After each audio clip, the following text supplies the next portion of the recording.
Boa noite, amigos queridos, companheiros de ideal que estão aqui sempre conosco.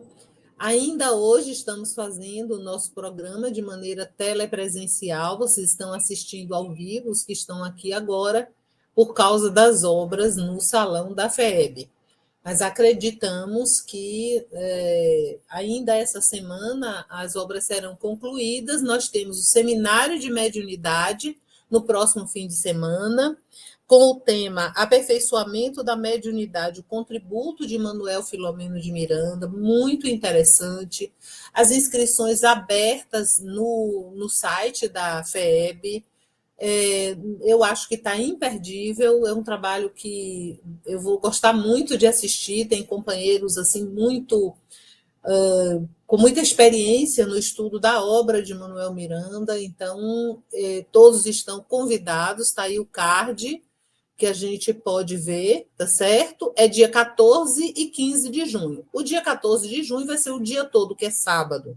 Sendo que, quando você se inscrever, você escolhe se você vai querer almoçar lá mesmo, e aí você paga a taxa referente ao almoço, ou se você vai almoçar em casa e volta. E 15 de junho, que é domingo, é das 8h30 às 12h30, tá certo? Aí tem o QR Code para fazer a inscrição e pode fazer também pelo site da FEB.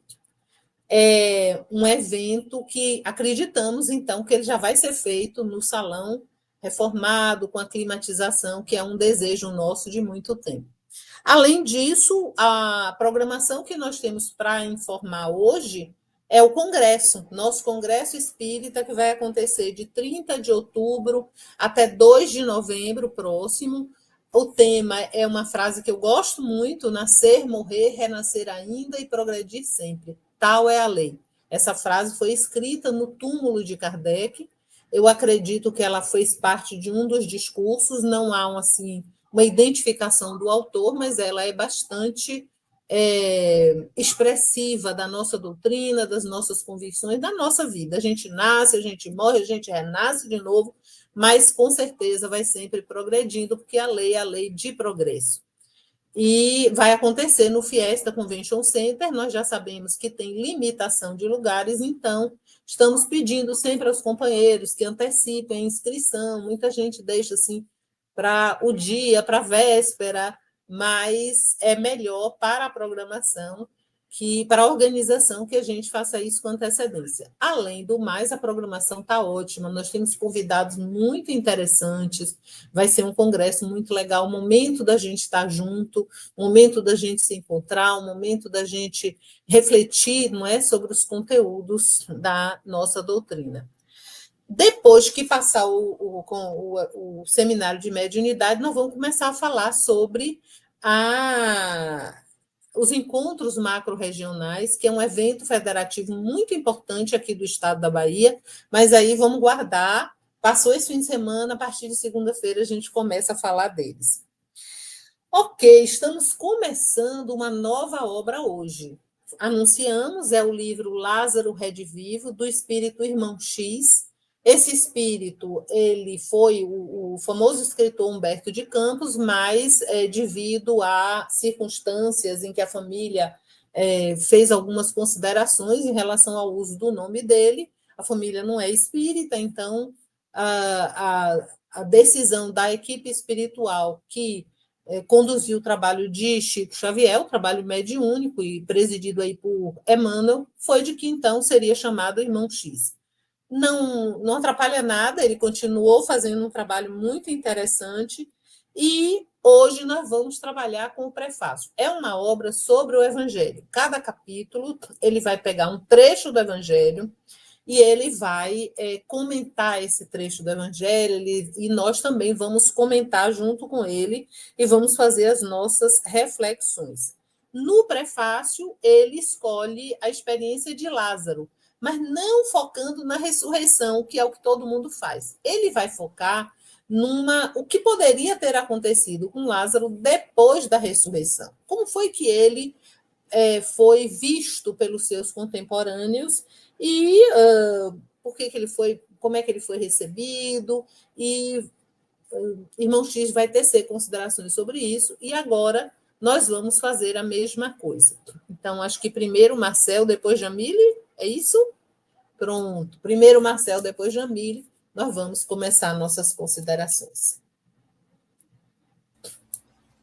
Meus amigos, minhas amigas que online nos acompanham, nesta última semana em que estamos produzindo este programa de maneira remota.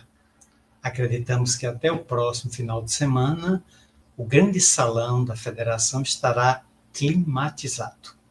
E com isso, teremos o seminário de mediunidade. Na segunda-feira, voltaremos a gravar o programa no Salão Nobre da Federação Espírita do Estado da Bahia. Pois é, quem tinha saudade, quem nos acompanhou durante pelo menos 14 semanas em Ave Cristo, começou conosco no plano espiritual com Quinto Varro e encerrou ele se despedindo do mundo na pele de Quinto Celso, mas logrando o êxito para o qual havia se reencarnado. Resgatou Tassiano e o levou pessoalmente para o mundo espiritual, agora um filho que aceitava Jesus, rompendo a barreira que o distanciava do Cristo. Agora, nós temos que ir para Betânia, conhecer um pouco essa família, que era uma família modesta e simples, constituída de 3 irmãos, Lázaro, Maria e Marta. As notícias evangélicas dão conta deles três irmãos morando sem a presença nem materna e nem paterna. Não há notícia nenhuma dos pais desses 3 irmãos adultos. Então, Humberto de Campos, irmão X, resolveu se valer do grande episódio ocorrido com Lázaro, que havia morrido, ou pelo menos mergulhado no que a gente pode considerar um estado de catalepsia, um estado de coma, algo parecido para os padrões de hoje. Hoje teria diagnóstico. Para a época não se sabia nada daquilo. Então, nós vamos encontrar em João o menor versículo da Bíblia. É quando anunciam a Jesus que Lázaro morreu. O versículo seguinte diz: e Jesus chorou. Só essas duas, uma letra e uma palavra. É curtíssimo. Jesus tinha tanto vínculo afetivo com aquela família que ali se hospedou entre 4 a 6 vezes em suas passagens por Jerusalém, ficava em Betânia, que distava aproximadamente 6 a 7 quilômetros. Se foi 6 quilômetros, era uma légua. Cerca de uma légua de Jerusalém distava Betânia.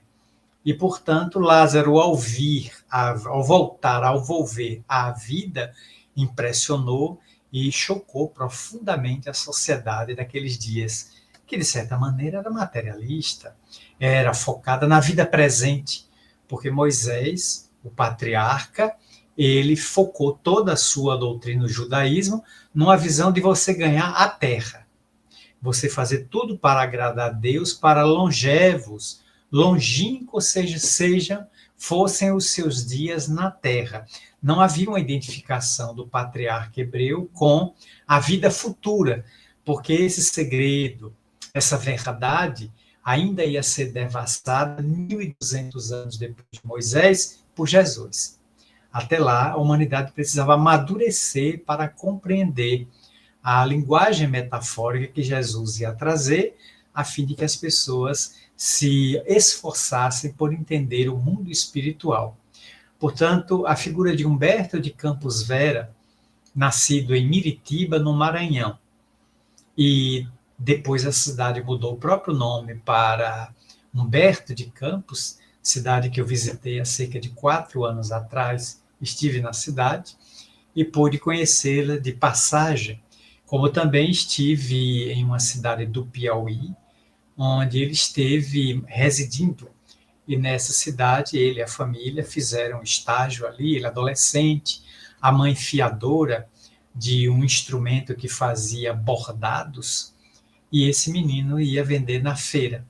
Depois Humberto de Campos foi para Manaus, desceu para o Rio de Janeiro, então capital brasileira, antes de Brasília, estamos falando da primeira metade do século XX, e ali ele passou a escrever em jornais. Tinha um senso muito bom para a escrita, uma verve, sobretudo porque ele gostava da mitologia.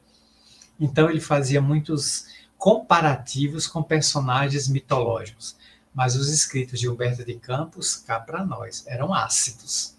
Ele acabava com certas figuras do Rio de Janeiro, porque tecia críticas muito ferinas contra determinadas figuras de proeminência da sociedade carioca. Mas fez parte também da Academia Brasileira de Letras e oportunamente escreveu 20 livros que hoje se chamam Obras Completas de Humberto de Campos. Quem tem um tesouro dentro de casa. Foi considerado o príncipe dos cronistas brasileiros. Desencarnado em 1934, procurou Chico Xavier em Pedro Leopoldo. Se apresentou ao médium mineiro, travou com ele proximidade e afinidade fluídica e começou a transmitir esse livro, que vamos estudar a partir de hoje, 1945, é o seu prefácio, foi ditado logo depois do final da Segunda Guerra Mundial. A humanidade penetrou na grande sombra, no grande cataclismo entre 39 e 45. E no final de 45, numa Pedro Leopoldo muito modesta, muito pequena, o médium Chico Xavier recebia os escritos de Humberto de Campos, como disse Nádia, cuja esposa, cuja viúva e os 3 filhos vieram questionar judicialmente, gerando uma obra chamada Psicografia ante os Tribunais. Aqui tem toda a história deste processo judicial que envolveu. Ele, então, no além, resolveu, sabe de uma coisa? Humberto de Campos está dando problema. A partir de agora, eu sou Irmão X, nos trazendo Lázaro, redivivo. Jamile. Pois é, Marcel, Nádia, boa noite a todos que encontram-se conosco. Redivivo, aquele que volta à vida, ressuscitado, também pode ser entendido como que rejuvenesceu, que está remoçado. Eu concordo muito com essa leitura que Marcel fez inicialmente, que se fosse nos dias atuais, nós teríamos uma explicação científica do que aconteceu. Mas o que me chama de fato a atenção nesse prefácio é a afirmação, e aqui a gente tem a denominação de fariseus rigoristas, que miraram Lázaro depois desse retorno dele e clamaram: é morto, é morto. Voltou do túmulo insultando a lei. O que me chama a atenção nessa afirmativa é a capacidade que eles tiveram, já que não havia uma explicação plausível do ponto de vista científico, em passar por cima do grande fato, porque para eles aí alguém voltou do mundo dos mortos e não considerou isso como um fato que deveria, no mínimo, requerer uma análise, maior atenção, ou um pensar o que será mesmo que está acontecendo. Quem é este homem, esse Nazareno que cura tantas pessoas, que faz com que tantos se encantem, que o sigam, e ainda por cima trazer alguém da morte, essa pessoa volta à vida? Não teve essa possibilidade de reflexão, porque de fato estavam ali muito mais aprisionados à letra. E essa ideia de que a letra mata e espírito vivifica fica muito presente nessa leitura que nós iniciaremos a fazer nesta noite. Então, nós notamos que a hostilidade continua caminhando a par e passo com aqueles que não investiram numa relação, não digo nem espiritual, mas com traços de espiritualidade.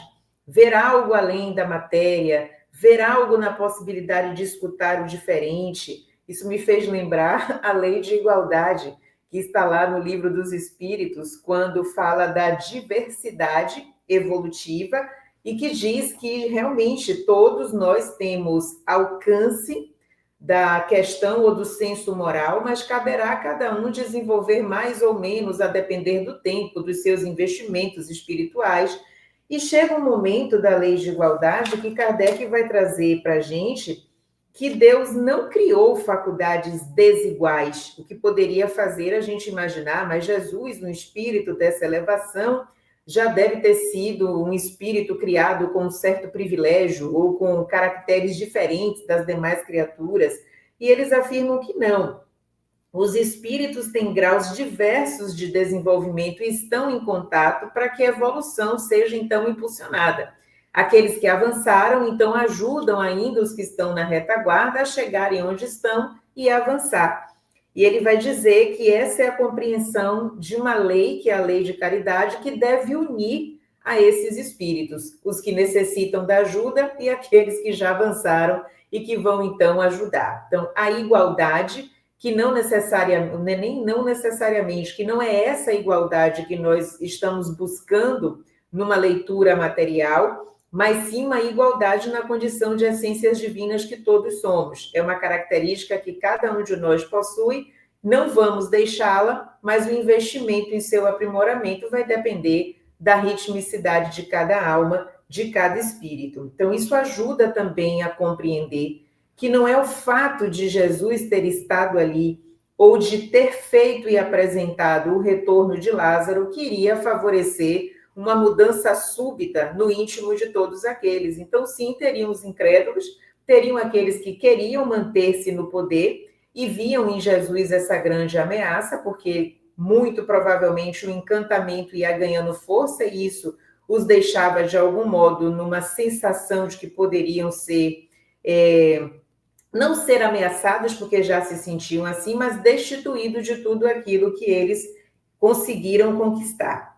E aí eu voltei mais uma vez ao Livro dos Espíritos, quando na lei de destruição se fala da crueldade, porque não tinha meio termo, não tinha negociação e não tinha diálogo. Se eu discordo, juntava então um grupo, e aí a gente vai vendo o quanto essa questão da cólera, do odiar o outro, também consegue contaminar os demais, claro, aqueles que estão vibrando naquele nível e que todos se colocam na condição dos julgadores e lançam pedra e xingamento, se arvoram a estar na condição dos grandes juízes, como a gente viu aqui. O que deixou Lázaro muito assustado. Eu fico imaginando, quando acontece uma coisa com a gente especial, interessante, ou que a gente se sente feliz, o nosso desejo é compartilhar.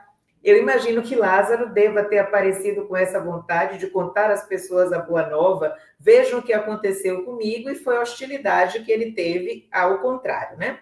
E fico pensando da grande coragem também que ele teve, porque Lázaro não ficou em silêncio com essa afirmativa trazida aqui por irmão X, de que ele então disse, olha, aquele que me deu a vida tem poder suficiente para dar-vos a morte.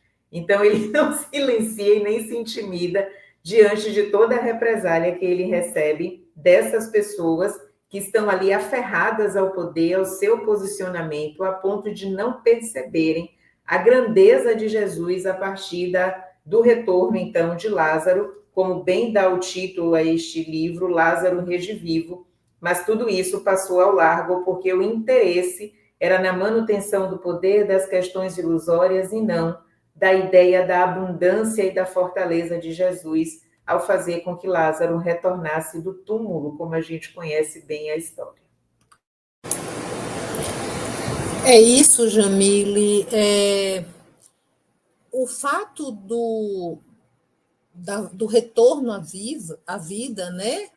Seja porque estava morto, seja catalepsia, aí tem toda uma série de considerações que, inclusive, Kardec faz em A Gênese, né? Os milagres, as predições do Evangelho, etc. Ele vai tecer considerações, mas é impactante. E, além disso, acho que cabe uma reflexão, assim, sim, pelo simbólico disso, né?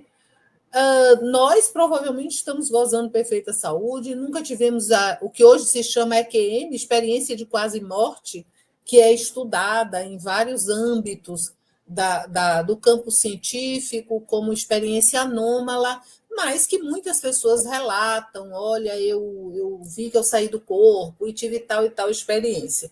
Essas experiências existem, mas elas não são comuns.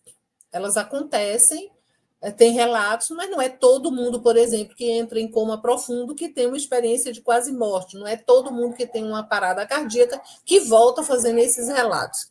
Mas, com certeza, todo mundo passa pelo processo de renovação ao se aproximar do Evangelho. O Evangelho vai falar que é necessário que morra o homem velho para que nasça o homem novo, né? Homem aí no sentido de ser humano. Então, ao nós aprofundarmos a nossa vinculação com o Evangelho, com a mensagem de Jesus, com o seu roteiro de luz, nós necessariamente nos defrontamos com essa necessidade de morrer o homem velho e nascer o homem novo.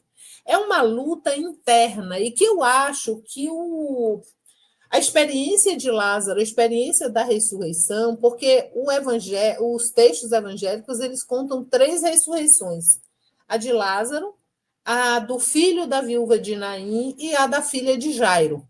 Nas outras 2, se trata de pessoas jovens ou adolescentes. A filha de Jairo acho que tinha 12 anos, o filho da viúva de Naim era um jovem, e não há este foco e não há este vínculo prévio.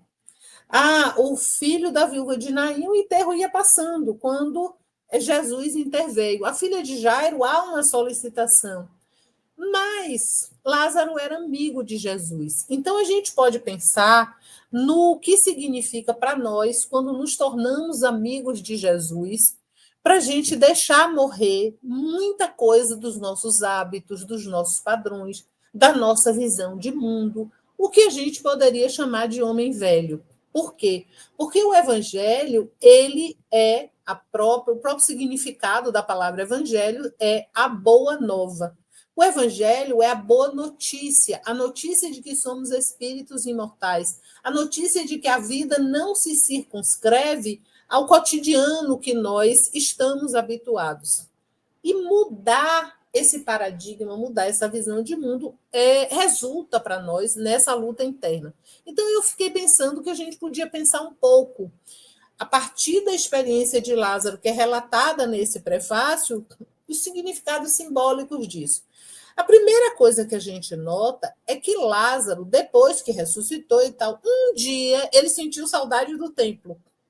Se nós pensarmos porque aí o próprio irmão Xi vai dizer, embora ele não tivesse mais relação, ele não tinha mais vínculo com aquele modelo espiritual que o templo oferecia, mas ele sentiu saudade.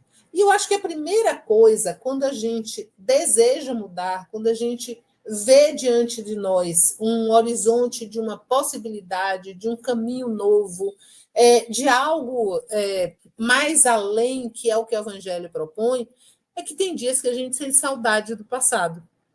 E aí a gente vai em busca, automaticamente, sem querer, sem perceber, a gente vai em busca das experiências antigas. Era o que ele foi buscar no templo. Não era o sistema de crenças, que para ele não fazia mais sentido, mas eram aquelas experiências antigas. E tem uma coisa difícil no mudar espiritualmente, é que a forma que a gente arrumou nossa vida, ela se desfaz.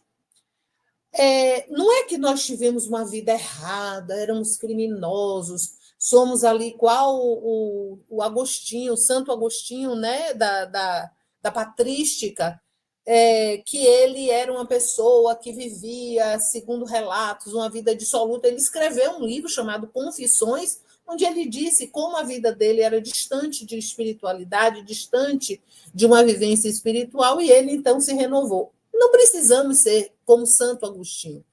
Só precisamos pensar que, talvez no momento passado, nós não valorizávamos a dimensão espiritual em nós.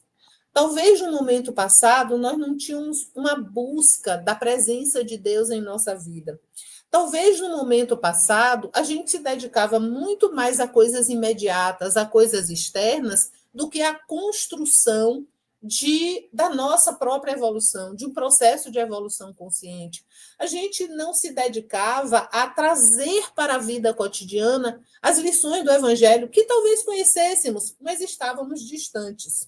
Então, na hora em que a gente se volta para a vivência crística, através da doutrina espírita, como nós estamos aqui, que é a nosso foco, nosso eixo de crença, ou através de outras concepções espirituais, é aquele momento em que a pessoa muda o eixo. E quando muda o eixo, uma vida que era construída em torno do imediatismo material, ela precisa ser reconstruída porque ela não faz mais sentido. Então, isso é difícil. A luta que Irmão X descreve, né, quando as pessoas do templo, os sacerdotes, os frequentadores, se reúnem para atacá-lo, é como se, de certa forma, os padrões que nos estávamos habituados, no momento em que a gente sente saudade deles, que a gente se volta, aquilo volta com uma força que parece que está atacando aquela dimensão espiritual em nós. No entanto, Lázaro sustenta a vivência crística. Na hora em que ele diz, parece uma ameaça, né? Porque o mesmo Cristo que me tirou do túmulo, ele pode levar vocês. Então, presta atenção. Essa frase, ela tem um significado profundo também, assim. A força espiritual que me fez deixar para trás todo um modo de vida e buscar reconstrução em um outro nível é a força espiritual que vai me ajudar também a estar afastada, a estar longe desse modo anterior que eu já não quero mais, já não serve para mim. Então, acho que a gente pode pensar na experiência de Lázaro como uma experiência simbólica das nossas mudanças espirituais na nossa busca. Não é isso, Marcel? Exatamente o que eu estava pensando.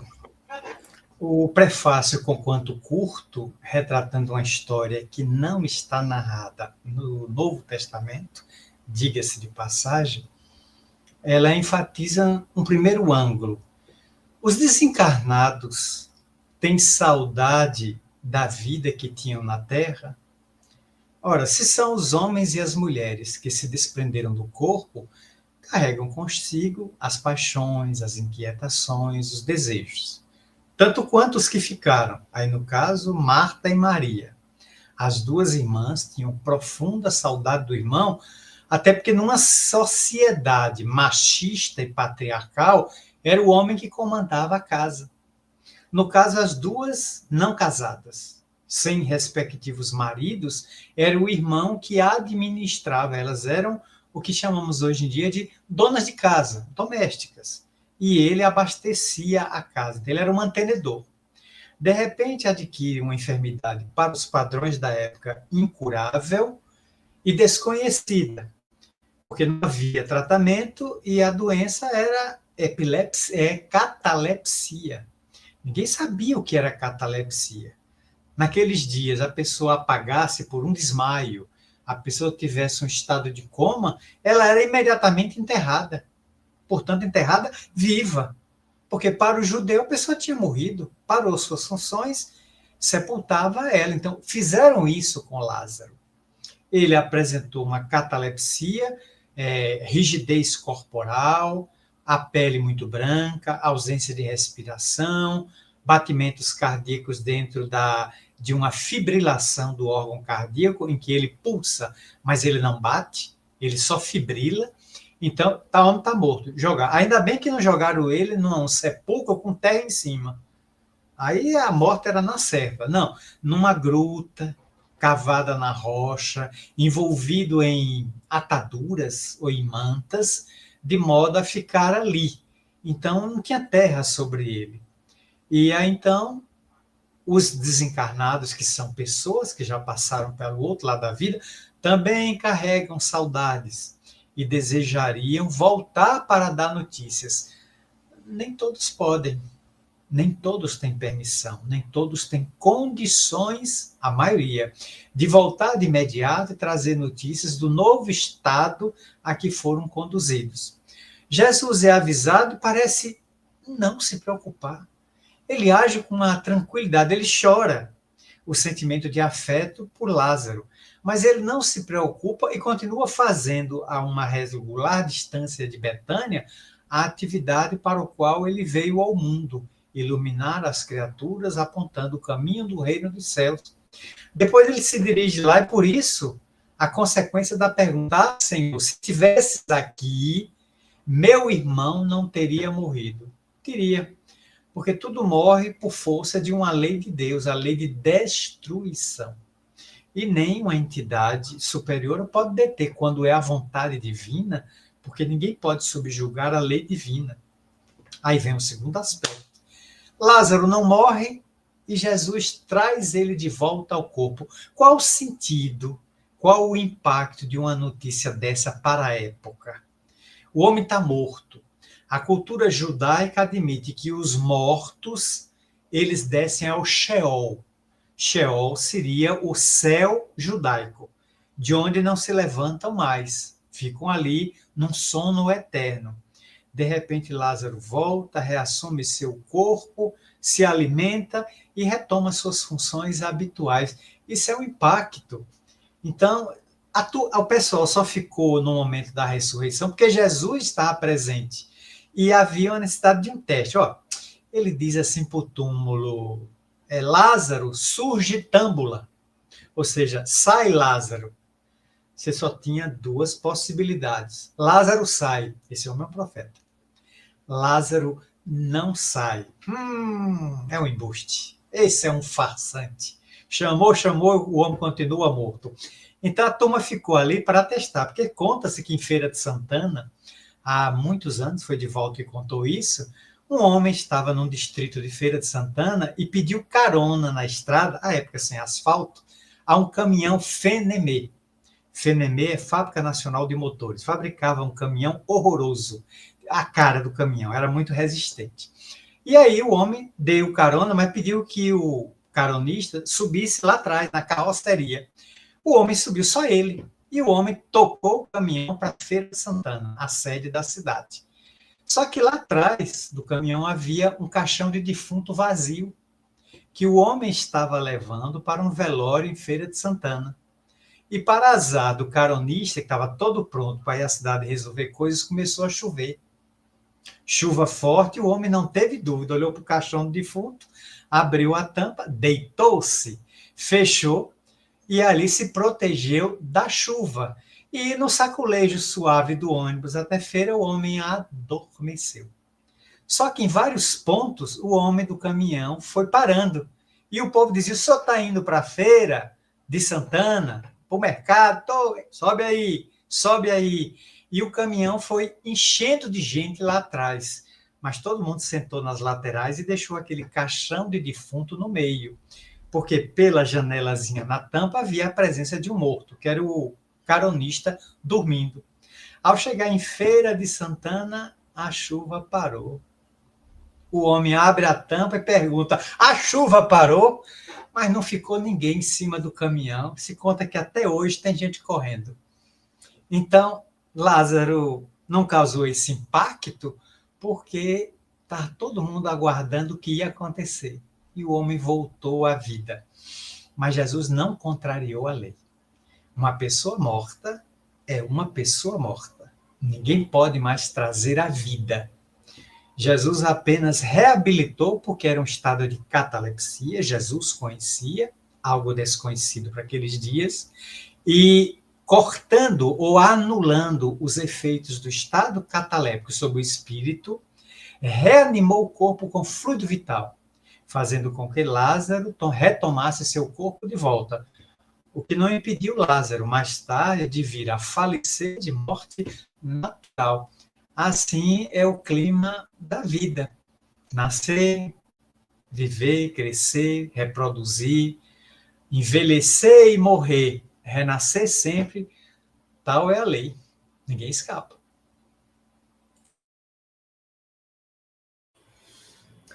Outra observação que eu faço aqui do prefácio para compartilhar com vocês, continuando no que eu trouxe no iniciozinho, que os escribas acorrem apressados, eles pronunciam longos discursos, e uma palavra me chamou a atenção. Eles faziam esse tipo de corrigenda, digamos assim, daquela atitude, com zelo vestalino. Quando eu fui ver o que era vestalino, é algo que não tem mácula. Então, eles partiam de uma perfeição que só eles tinham, e isso permitia que eles tecessem os comentários, fizessem todos os julgamentos e apreciações possíveis. e iam cada vez mais ganhando força. E aqui a descrição é que eles estavam com os punhos cerrados, iam se aproximando e se tornando cada vez mais agressivos e violentos em relação a Lázaro. Eles querem que ele saia, e a afirmativa de que os mortos não falam, então de que ele volte para o inferno de onde ele saiu. Lázaro só poderia ter vindo de lá. E diz: feiticeiro, a lei te condena. A lei particular, aquilo que eles defendiam. E aí a gente vai fazer uma espécie de reflexão, e eu lembrei de um dos capítulos de um livro psicografado por Divaldo, e o Espírito é Joana, Diretrizes para o Êxito, onde ela intitula como Na Contramão da História. E ela inicia falando de nós, os espíritas. Ela diz assim: o cristão espírita sincero, perfeitamente entrosado nas lições do pensamento de Jesus, não deixa de ser alguém portador de conduta esdrúxula. Então, se alguém sinalizar que a nossa conduta está estranha, um tanto quanto esdrúxula, que conversamos com os mortos e que até poderíamos ser feiticeiros por conta disso, que bom, a gente pode ficar alegre porque está seguindo no caminho que nos é prescrito e apresentado. O esdrúxulo aqui, como Joana apresenta, está na condição de que ir na contramão significa que estamos contrários a essa ideia vigente do consumismo, do materialismo, que não há nada além do corpo, que a gente precisa se manter com as coisas que nos aparecem aqui, que elas já são necessárias e até suficientes para a nossa caminhada. E nós estamos percebendo que isso esvazia a vida, a gente perde uma ideia de significado. Estamos aqui mesmo para quê? Qual é a utilidade do existir? Temos algo a fazer para que a nossa condição possa ser melhorada? E isso faz com que em muitas situações eu lembrei dessa saudade que Nádia trouxe aí do passado, mas que alguns grupos, algumas companhias, algumas condutas que nós adotamos, quando revisitamos, elas já não trazem a mesma força e a mesma alegria de antes. Então, há uma sensação de aquela pergunta famosa: o que é que eu estou fazendo aqui? Isso já não tem mais sentido. E não é que a gente se perceba melhor do que os outros, é porque nós já estamos vibrando em outra condição, escolhemos outras coisas e as companhias vão naturalmente mudando. Não precisamos ser rudes, não precisamos ser grosseiros, explicitar a diferença do pensamento ou do sentir. Lázaro fez essa transição de um modo muito tranquilo, embora, como Nádia colocou, ele tenha feito aquela afirmação com uma profundidade, ele não quis ameaçar aquelas pessoas. E há, inclusive, aqui na narrativa, um momento em que o irmão X vai retomar para todos nós que ele tinha ali sacerdotes e escribas que ele admirava. Então, ele foi ter com aquelas pessoas saudoso desse sentimento de acolhimento, das pessoas que o escutavam e que ele gostava de ouvir. Quando ele percebe que esse lugar se tornou hostil para ele, ele vai justamente para o lugar oposto. Notem que a descrição aqui é tida no recinto singelo, de paredes nuas e cobertura tosca. Não se viam alfaias do Indostão, nem vasos do Egito, nem preciosidades da Fenícia, que é o que ele tinha no templo. Então, toda a riqueza estava ali, mas não tinha amorosidade. Ele encontrou isso na simplicidade da casa de Simão Pedro. Então, era uma estrutura muito simples, sem riqueza, sem ostentação, mas ali ele dizia, então, que a amorosidade era algo que se encontrava, ele se sentiu acolhido e ele notou que ali ele tem afinidade e ele pode permanecer entre aquelas pessoas sem que seja julgado. Claro que as diferenças vão acontecer, discordâncias, mas não ao ponto de você nem poder estar ali conversando ou partilhando o cotidiano com as pessoas. E isso não é raro de acontecer no nosso dia a dia, tanto de nos afastarmos e, então, passarmos a compor outros grupos, como pessoas que viviam conosco também passarem para outros tipos de vivência. E isso pode fazer com que a gente reflita no nosso cotidiano em que, onde e como nós estamos vibrando. As circunstâncias, as companhias, as pessoas vão nos dar essa resposta. Então, estaremos sempre em companhia das pessoas que atraímos por aquilo que nós estamos cultivando. E aqui a gente percebe que Lázaro encontra paz. Ele não entendeu que deveria fazer uma disputa, ele não partiu para convencimento, simplesmente entendeu que ali já não era mais o seu lugar. E então, ele adota essa nova postura que já estava dentro dele, como foi dito aqui no finalzinho, o pensamento vivo de Jesus Cristo estava ali, e depois de tudo aquilo que ele viveu, com toda certeza ele se sente, então, em casa, quando está ali na ambiência de Simão Pedro. E eu gostei dessa profundidade que foi colocada aqui no final, né? Ele estava em um ambiente onde não tinham dúvidas da ciência e nem convencionalismos da seita. Pois é, Jamília, eu acho que a gente pode seguir um pouco por aí, pensando nessa dualidade, a diferença entre os dois contextos. A diferença entre o contexto do templo formal, pouco acolhedor, mais interessado em não permitir que os fatos atrapalhassem suas crenças, ao invés de se debruçar para entender os fatos a partir delas. E um outro ambiente, esse primeiro também muito sofisticado, muito cheio de elementos externos, e um outro ambiente, né, do cristianismo primitivo, que é mais simples. Quando a gente vê essa comparação, somos muito tentados a trazer isso para um olhar externo. Por exemplo, é porque os fariseus eram assim mesmo, a religião hebraica é assim, a religião tal ou qual é assim, e o cristianismo não é assim. Ou então, às vezes, a gente diz assim, trazendo para hoje, não, porque o espiritismo não é assim, e as outras concepções espirituais são assim. É bom a gente pensar. É muito fácil a gente botar fora de nós ou colocar na forma as diferenças que são muito mais profundas e são muito mais da essência. Porque o que faz com que um grupo de práticas espirituais, um grupo religioso, seja rígido, raramente é a rigidez da doutrina. Em geral, é a rigidez das pessoas.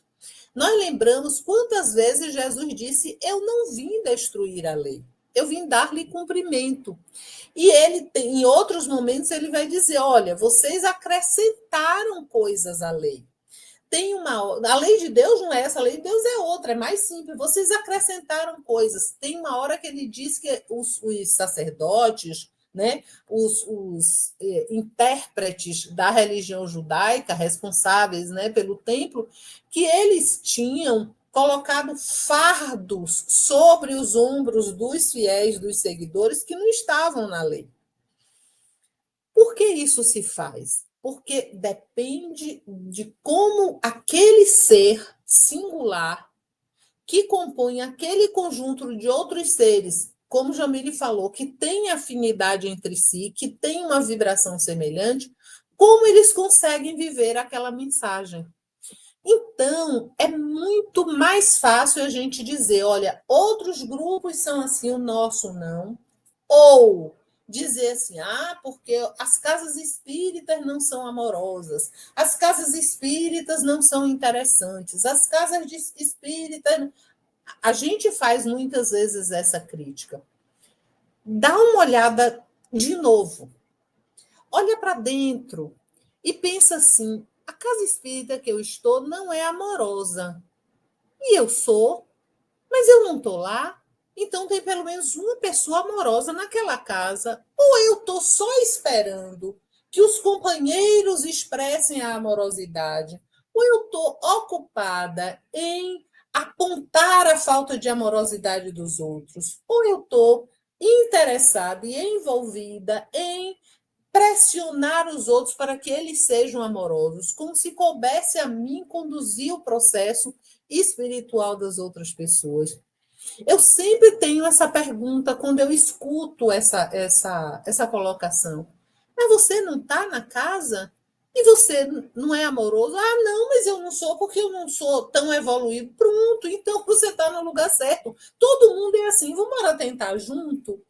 Porque se trata de viver a doutrina. E a gente vai viver a doutrina espírita, o evangelho, ou qualquer religião e crença que estejamos, do modo como a gente as compreende. E a gente as compreende de acordo com o nosso nível evolutivo. A gente pega uma doutrina como a doutrina espírita, com a profundidade, com a complexidade, com a amplitude, com a liberdade que a doutrina espírita tem. E se nós formos, vou chamar por analogia, fariseus, e gostarmos de forma e de regras, a gente vai botar uma porção de regra, porque o Espiritismo proíbe isso, o Espiritismo proíbe aquilo, o Espiritismo tem que fazer isso, tem que fazer aquilo. Será que a gente nunca viu isso? Será que a gente vai poder olhar no silêncio do nosso mundo íntimo, como Jesus disse, no momento da oração e dizer: eu estou fazendo isso comigo, eu estou fazendo isso com os outros. A lei de Deus é a lei de amor, é a lei de misericórdia. A justiça, repare que no Livro dos Espíritos é a lei de justiça, amor e caridade. Mas aí a gente chega e diz assim, não, essa pessoa está passando o que está passando, minha filha, porque em vidas passadas deve ter feito poucas e boas, eu não tenho pena, não. Foi isso mesmo que Jesus disse? Foi isso mesmo que os Espíritos ensinaram? A gente só está trocando o inferno, a condenação à geena, pela lei de causa e efeito, mas a gente não aprofundou. Então, eu acho que é válido a gente ver, existem grupos mais rígidos, isso tudo existe.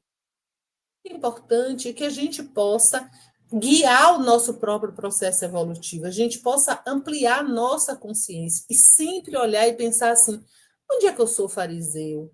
Onde é que eu prefiro botar para fora a criatura que está vivendo uma coisa diferente, ao invés de olhar para isso e ver amorosamente o que é que isso pode ser um aprendizado para mim, né?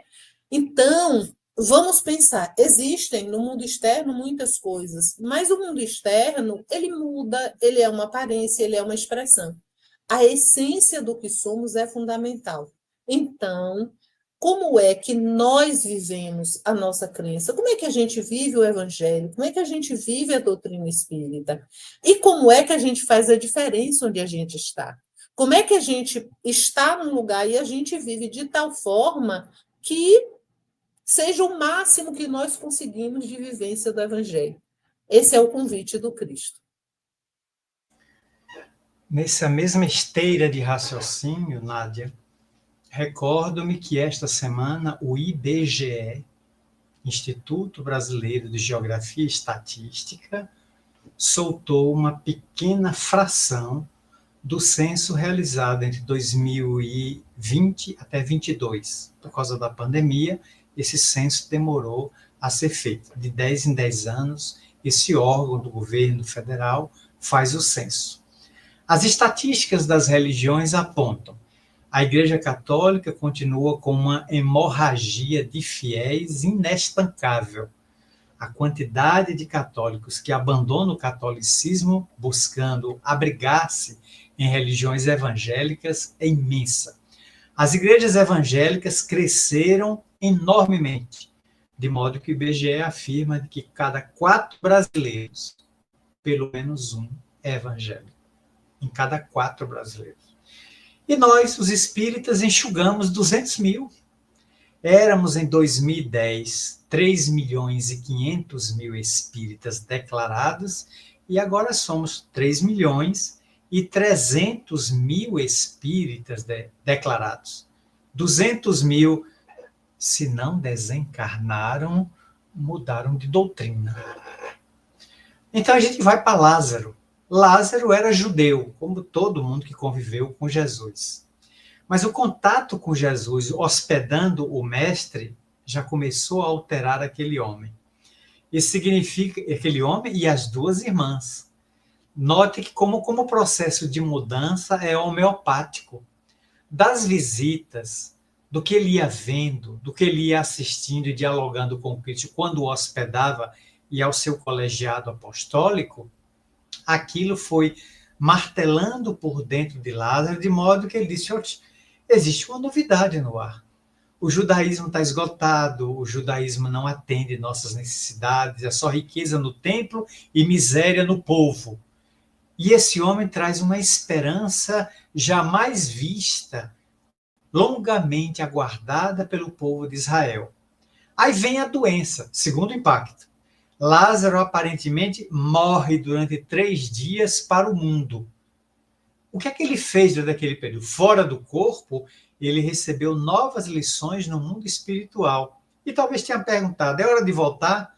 E o pessoal do outro lado disse: não. É que Jesus vai precisar de seu corpo para impactar esse povo. Deixa ele encostar em Betânia para você ver o terremoto, o tsunami que Jesus vai causar. Você ainda está aprisionado ao corpo por um fio. E ele vai restaurar, porque o mestre comanda e manda na matéria, ele faz o que quiser com a matéria. E você se encaixa na lei daqueles que vão recuperar o fluido vital. Outro impacto. Aí Jesus oferta a Lázaro a continuidade da vida física. Será que algum de nós já parou para meditar o que é sair de uma doença grave, incapacitante, degenerativa, arrasadora, e a divindade poder dizer assim, sem palavras: eu vou lhe dar mais 25 anos na Terra, 20, 30, 35, 15 anos. Mas o que é que eu vou fazer com isso? Bom, o que você vai fazer, eu não sei. Eu estou lhe dando a oportunidade. Ou você joga fora, ou você joga na dissipação, na vulgaridade. Você faz o que quiser, mas você responderá pelo uso desse tempo. A divindade está lhe conferindo tempo. Lázaro volta. Aí vem a saudade do templo, que era a sua referência. Ele vai buscar, atiram pedras, muletas, bengalas contra ele, e ainda tem um doutor da lei, um tal de Absalão, que prende ele pela túnica e disse: miserável, volta para o inferno, os mortos não falam. Aí Lázaro não teve jeito: olha, o mestre que me deu a vida tem suficiente poder para vos dar a morte. Cala todo mundo. Se desprende das mãos desrespeitosas que o asfixiavam e larga o judaísmo. Acabou a sinagoga para ele. Ele vai para onde? Para a casa do caminho. Isso significa, em termos modernos, um salto quântico, que tem muita gente trocando de religião. Ora migra para uma, ora migra para outra. Mas, acima de tudo, é preciso desenvolver o senso de religiosidade, encontrar o sagrado, que aparentemente está perdido na criatura, porque religiões são convenções do mundo. Essa aqui, aquela lá, mais adiante uma outra, todas elas são santas e boas na sua essência. Mas uma coisa é fundamental: não basta entrar na religião. É imprescindível que a religião entre na pessoa. Sem isso, é trocar 6 por meia dúzia. E no dizer mais nordestino, é sair do sovaco para a axila.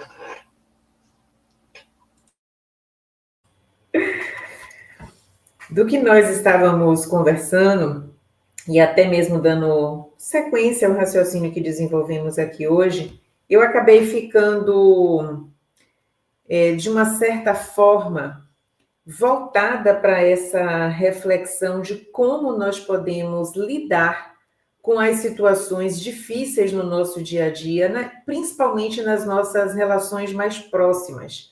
O menosprezo, a sensação de não acolhimento, de que não somos compreendidos, de que forma lidar com isso? Porque quando nós estamos comentando, teorizando ou expondo o pensamento, não necessariamente o campo do sentir aparece. Mas quando nós estamos vivendo a dor, a angústia, as situações que nos deprimem, aí sim o conhecimento nos ajuda a passar por essas situações com mais harmonia, com mais equilíbrio, ou mesmo suportar as situações adversas. Não esquecendo que nós não estamos na condição de vítimas, mas sim vivenciando circunstâncias que nos são necessárias. Mas ainda assim elas nos incomodam, elas nos doem, e precisamos de algum tipo de amparo para superá-las ou conviver com elas, até que a nossa mudança íntima faça com que elas perdurem. Eu lembrei, Nádia, também de O Céu e o Inferno, quando a gente tem o Código Penal da Vida Futura, que tem lá a afirmativa de que as penas não são eternas. Marcel também bem sabe disso, que elas duram apenas o tempo em que teimamos em nos manter no mesmo patamar evolutivo. Quando eu percebo que eu posso mudar pelas minhas próprias ações, aquilo que parecia não ter fim, claro, finda porque eu consegui dar fim àquelas condições que me atormentavam.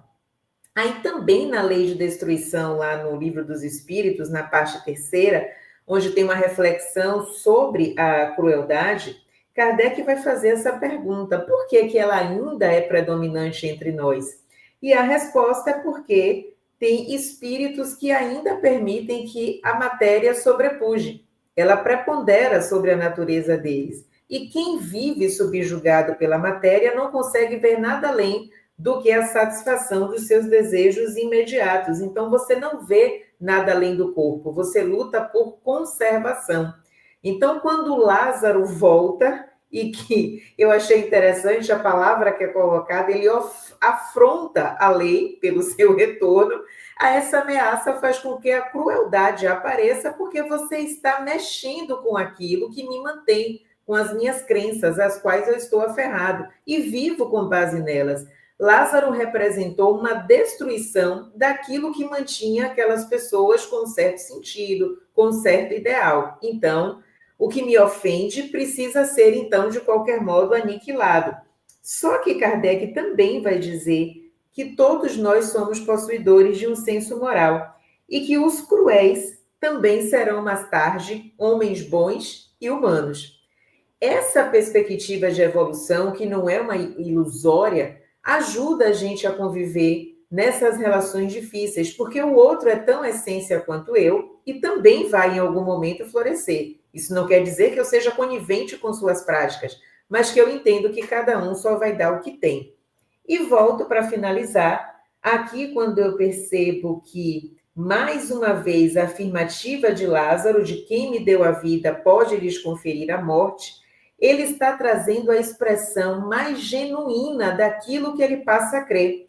Ele não está ofendendo nem sentenciando ninguém, ou como brasileiro e baiano, rogando uma boa praga. O que ele está falando ali é que tem algo superior e que tudo que eles estão trazendo, a ideia do anátema, que é uma excomunhão, uma saída de uma sociedade, não iria inibi-lo diante da grandeza do que ele viveu. Trazendo para nós ter um ideal, algo em que acreditar, e mais do que acreditar, viver, faz com que essas situações da vida que são constrangedoras, que magoam, que doem, possam ser vividas com aquela ideia de que com Jesus o jugo é suave e o fardo é leve.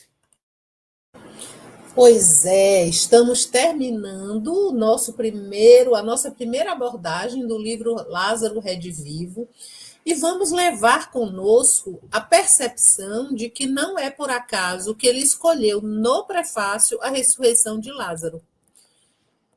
Quer nós tenhamos conhecido a doutrina espírita ontem, quer nós tenhamos reencarnado num lar espírita e conheçamos o espiritismo desde sempre, todos somos convidados a ressuscitar.